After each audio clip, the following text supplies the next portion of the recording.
that in our class and our programs if you decide to become a customer and a client. And we talk about that in our book, Credit to Freedom as well. So what I want to share with you real quick is that why is important how to start over is that you got to look at where you're at right now. Whatever your debt is, we want to show you how to play the money game. So real quickly, this is a part of the credit program. This ain't everything, and I can't give you like all the information in one cycle because information is always being renewed. It's always being revived. It's normally good for anywhere between 30 days to 8 to 9 months, and it's changing all the time.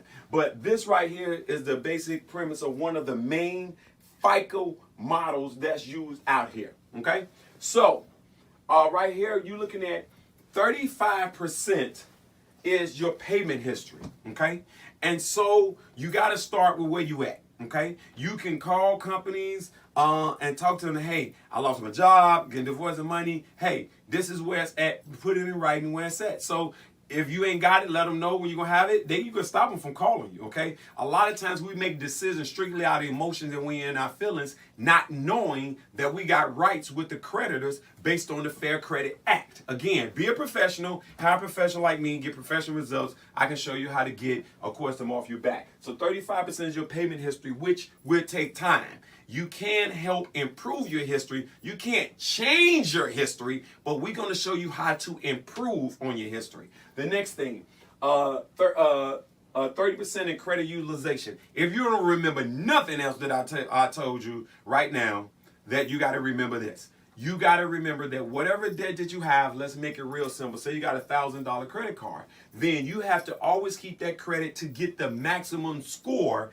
at $300 and below. Okay, so if 1 month you have to take it up to 5 because for whatever reason you're renting a car, you're out of town, something go wrong and you need to use it and you don't want to, you'll have no disposable cash, no problem, and you're gonna use it immediately. But you know it's going to hamper your score. You need to get that down. So we want you to not suffer from the MMP disease. When we do our debt management session, we talk about that. But I'll let you know the MMP disease. Minimum monthly payment disease, okay? So you got to get off of that, right? So we want to show you want to make sure you're operating at 30% below on any particular credit that you have, all right? And you want to do that. And then we want to show you how you can get business credit where it won't even matter because it doesn't set your FICA. So it's on business score that has nothing to do with your personal score because as long as you keep your personal score up, you can always get business credit. I know that was a lot. Don't worry about it. Here we go. The next thing, 15%. Length of credit history because you get points. That's why we tell you become a professional, hire a professional like me and get professional results because in our Credit to Freedom session, we let you know what accounts you need to close, which one you don't need to close. A lot of times people make efforts to fix their credit themselves or to improve it, which is no problem. Suggest you do that if you know what you're doing, but I normally suggest because of rules and laws and programs and things change all the time that you need to have hire a credible representative, consultant, a company agent to get that done. It's because you don't make for sure people be closing accounts that they should keep open that's actually not helping that score, but they just hurt that score with that. Then you got to have the proper mix, 10% the proper credit mix. And when we talk about credit mix, you got something called revolving credit, and you got something called installment. And it's another kind, but normally those are the main two that you really got to worry about. And again, one of our reps, if you're working with our company, we go over that. And then 10% new credit. This is the new credit, of course, that you get. Now, what I want to share with you and go back before I get ready to close out is how important the credit utilization is. Ladies and gentlemen, this is huge. All right. So what you want to do is we have something called a MAP plan, freedom assessment. A plan that we have a FAT plan, and basically what it does, it sits down and we do it complimentary. So if you're interested, I can get myself or one of our representatives to do one for you, but you have to sit down and look at your finances. See what happened if you don't plan your work and work your plan, as I talked about in one of the other sessions, it's no way it's going to happen. We talked about in Golden Dream Management something called a schedule. One of the things in the schedule is a money review. The reason why people don't have money, they actually don't plan for it.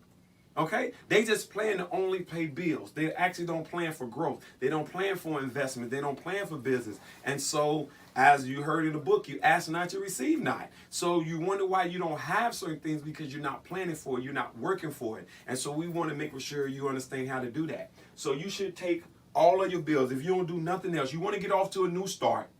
You want to recuperate from the holidays, from this bad experience that you may have, a bad year, being laid off from the job.